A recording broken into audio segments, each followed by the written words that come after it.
we need to be more careful about the friends that we choose. I notice nowadays a lot of people are just throwing the word friend around very casually. You know, you meet someone on Wednesday at school, by Friday you talking about this is my friend, and you don't know a damn thing about the person. The person obviously is not your friend. The person is just an associate or just this girl that you know in class or something like that. But don't call them out your friend. As far as I'm concerned, I really don't believe that friendship is something that you can just be so casual with. um, Friends are someone that you definitely can say that you can depend on, that you can count on. I'm not saying 100% of the time. I'm not saying to give them great expectations. But there are certain little things that you expect, like maybe if you're going through some kind of hardship or some trouble. Granted, your friend may not be able to help you, whether it be financially or whatever the cause may be, but at least you're expecting that they would call you and, tell you, what I'm sorry for your difficult situation. If there's something that I can do to help you, let me know. I'm praying for you or whatever like that you're expecting that your friend would do or say. At least give you a damn phone call, or send you a text message, depending on how, severe the situation is. Sometimes text messages just don't cut it. But definitely, I'm noticing a lot of people are just saying my friend, my friend, my friend, and half of the times these people are really not your friends. I can honestly say that I probably have two or three friends that I would say are really good friends. I've known them for a while now, for years actually, about 6+ years. So I can definitely say that I know them to a certain extent. Like, you'll never be able to say that you know someone for sure, because in honesty, you don't even know yourself. You don't know what you would do in a particular situation. So I would never say that I know somebody, but I do know enough about the person to a certain extent that I can be able to say that yes, I can depend on this person. I can count on this person for certain things. I know who I can call if I'm in a particular situation. I know that they'll be able to help me out. And I know who I can call if I need, a study, or, I need a quick $5, $10, $15 or whatever like that for borrowing purposes. And that person's not going to harass me like for the next 2 weeks for their money back. And they know that I'm going to get them their money back. Just simple little things. And what brought me to this whole situation is I was watching my favorite show, The First 48. And I noticed that a lot of times on here, there are some teenagers who find themselves caught up in situations because of their friends. And I truly do believe in the whole, birds of a feather flock together. Granted, you may be trying to fit into the group, but you may be trying to fit into the very bad group or the wrong group for you. And if things go down for them, it's going to go down for you also. I was watching this one episode tonight where, he went to his friend, him and his friend went to this lady's house who happens to be very kind to them. She feeds them when they're hungry. She gives them water when, something to drink when they're thirsty. She's just really somebody that they could depend on, and they hung out at her house. They they played video games with her son and everything. And out of nowhere, they went over there that night, played some video games with the son as usual, ate some of her food, had a good time. And at the end of the night, one of them wanted to borrow her car, and that's where she was like, that I can't help you out with. And he got upset and ended up killing the lady by stabbing her and hitting her with a golf club. And the other friend just stood there in shock. Now, I can definitely understand how he would stand there in shock, because, he's blown away that he's looking at this scene in front of his face.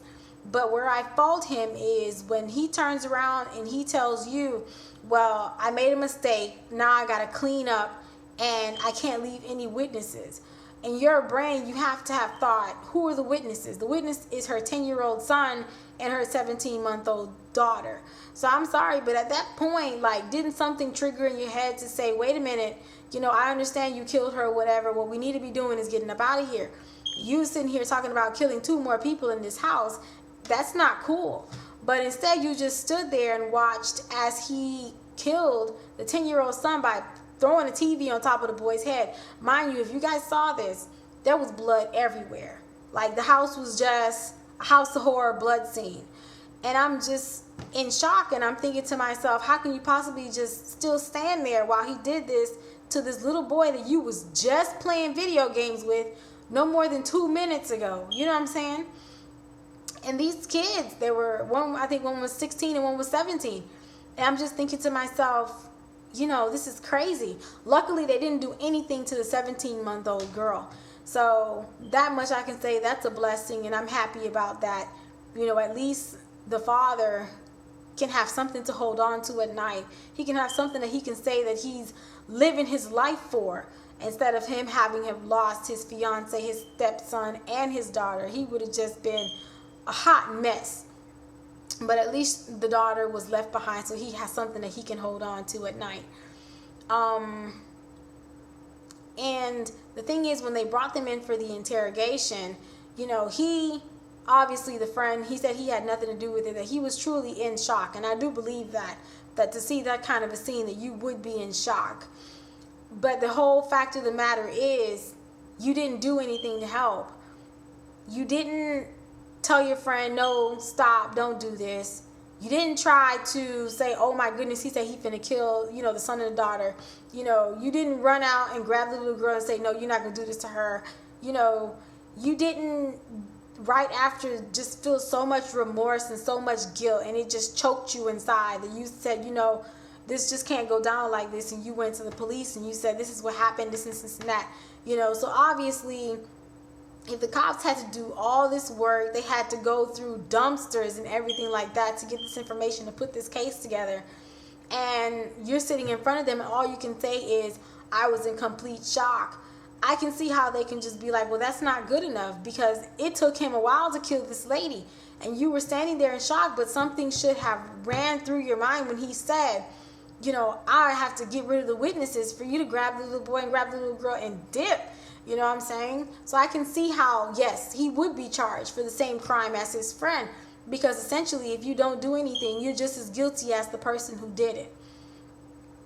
And the friend, when they brought him in for the interview, and he was just sitting there like a dummy, talking about, oh, he doesn't know anything, he didn't do anything, but he's got bruises and scratches and everything all over him that clearly says that he was holding a knife, that he was doing everything like the friend said that he was doing.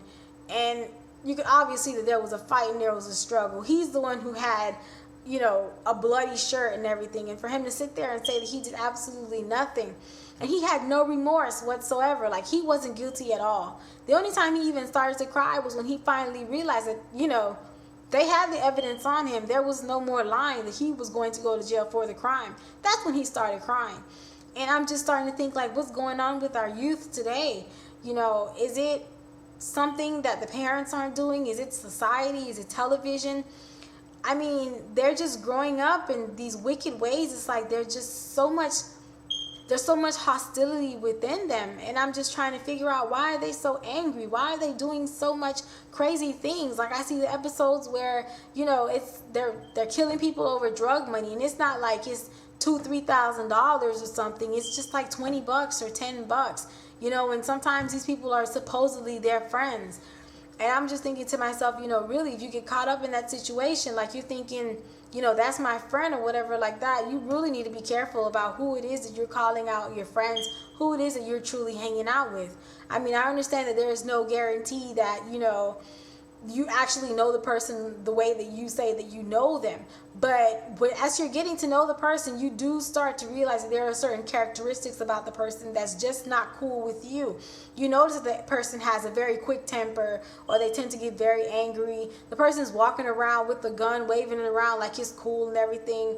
The person, I mean, there are little clues and hints as you get to know the person that lets you know whether this person is even someone that you should really be hanging around with. You can just kind of get that vibe that, no, if I hang out with this person, I'm bound to at some point get caught up in something that I'm not trying to get caught up in. I'm not talking about you guys go to the club or whatever and there's a fight that breaks out and y'all gotta run. No, I'm not talking about that. I'm talking about you really starting to get to know the person. You realizing that there is obviously some very seriously wrong things about this person, and for you to continue hanging out with them. And if they do something, like I understand there's this whole thing now where they're telling you, don't snitch, don't snitch. And honestly, I have no real opinion on that, the only thing that I can really say is that if that person is really your friend and you know them the way that there's, you know them to that certain extent, then you should be able to feel confident that your friend knows what they did was wrong. You can talk to them and say, you know what you did was wrong, and you need to find a way to make this right. And you should be able to leave it right then and there. And that friend of yours should be man enough or woman enough to, you know, man up for their mistakes and to make things correct. You shouldn't have to snitch on that person. If that person is your friend and you know them the way that you say that you know them, then you know whether they're going to, you know, do the right thing or do the wrong thing. Now, if they're going to do the wrong thing, especially in that situation, they're going to sit here and pretend like they didn't do anything and try to get away with the crime. Hell no, I'm sorry. I'm going to snitch on your ass. There's no possible way that I can just ignore the fact that you went and killed a 10-year-old child that we were just sitting in his room playing video games with and just pretend like everything is cool. No.